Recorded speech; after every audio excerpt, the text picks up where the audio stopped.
श्री स्वामी समर्थ. स्वागत आहे तुमचं श्री स्वामी समर्थ या चॅनलमध्ये. आजचा दिवस आपल्याला आनंदाचा जाऊ ही स्वामीचरणी प्रार्थना करते आणि आजच्या व्हिडिओला सुरुवात करते. आजचा व्हिडिओ आपला स्वामी समर्थ महाराजांचे दिव्य जीवनाविषयी आणि अक्कलकोटमधील महत्त्वाच्या ठिकाणाविषयी होणार आहे. तर व्हिडिओ नक्की शेवटपर्यंत पहा आणि स्वामींचे आगमन कसे झाले याच्याविषयी होणार आहे. व्हिडिओ शेवटपर्यंत नक्कीच पहा. श्री स्वामी समर्थ महाराज म्हणजे अक्कलकोटचे स्वामी. प्रकटकाल इसवी सन 1856 ते इसवी सन 1878. हे 19व्या शतकात जन्मले एक दिव्य व्यक्तिमत्व आहेत. श्रीपाद वल्लभ आणि नरसिंह सरस्वती यांच्यानंतर भगवान श्री दत्तात्रेयांचे तिसरे पूर्णावतार मानले जातात. गाणगापूरचे श्री नरसिंह सरस्वती हेच नंतर श्री स्वामी समर्थांचे रूपाने प्रकट झाले. मी नरसिंह भान असून श्री शौलम-जवळील कर्दळी वनातून आलो आहे. हे स्वामींच्या तोंडातून उद्धार ते नरसिंह सरस्वतींचा अवतार असल्याचे सुचवतात. श्री नरसिंह सरस्वती स्वामी महाराजांनी गाणगापुरात निर्गुण पादुका स्थापन केल्या आणि शौल यात्रेच्या निमित्ताने कर्दळी वनात अदृश्य झाले. त्या कर्दळी वनात त्यांनी 300 वर्ष कठोर तपश्चर्या केली. ह्या काळात मुंग्यांनी त्यांच्या शरीरावर वारूळ रचले.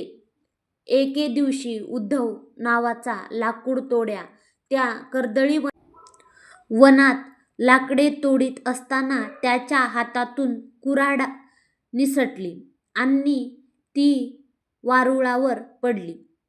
उद्धवाच्या निमित्त साधून स्वामी महाराजांनी भक्तांच्या कल्याणासाठी प्रकट व्हायचे होते. कुऱ्हाड वारुळावर पडताच त्यातून रक्ताची धार उडाली आणि क्षणातच दिव्य प्रकाश पडून उद्धवासमोर एक अजानबाहू तेजस्वी मूर्ती प्रकट झाली. तेच अक्कलकोटचे स्वामी समर्थ महाराज होते. स्वामी समर्थ तेथून श्री काशी क्षेत्र प्रकट झाले. तेथून गंगा काठाने कलकत्ता जगन्नाथपुरी मार्गाने गोदावरी तीरावर आले.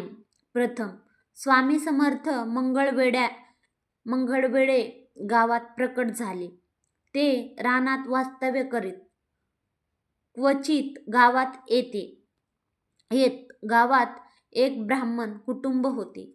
ते स्वामी समर्थ महाराज गावात आले की भोजन देत.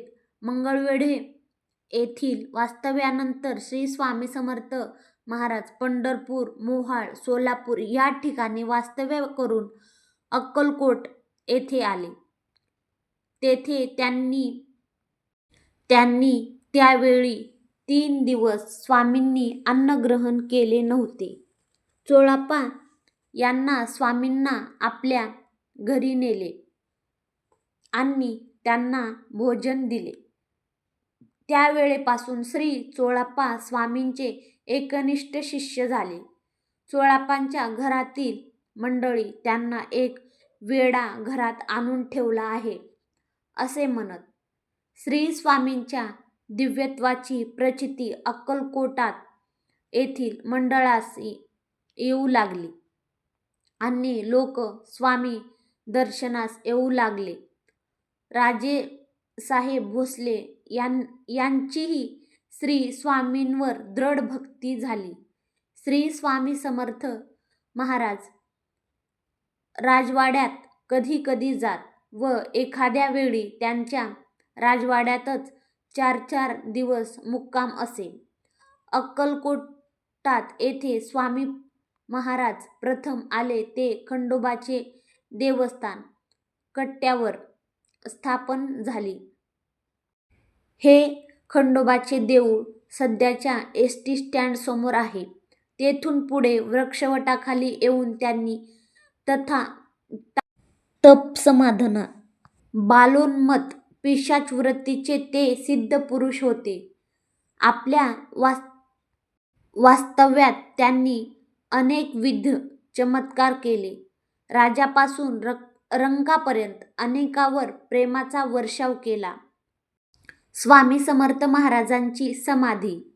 श्री स्वामी समर्थ महाराजांचे रविवार दिनांक 30 एप्रिल 1878 रोजी चैत्र वैध त्रयोदशी शके 1800 बौद्धान नाम संवत्सर अक्कलकोट येथे वडाच्या झाडाखाली दुपारी आपला देह ठेवला. नंतर श्री स्वामी समर्थ महाराज यांना त्यांच्या परमशिष्य चोळप्पा यांच्या इच्छेखातर त्यांच्या निवासस्थानाजवळ समाधिस्थ करण्यात आले. शिष्य चोळप्पा हे महाराजांच्या समाधीच्या आधी 7 वर्ष आधीच गेले होते.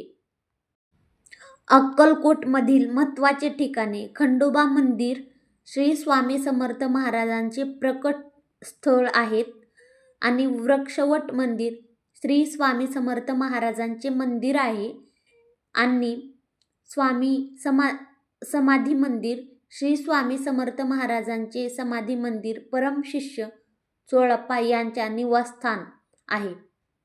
ही होती स्वामी समर्थ महाराजांची संपूर्ण माहिती. माहिती कशी वाटली नक्कीच सांगा. श्री स्वामी समर्थ.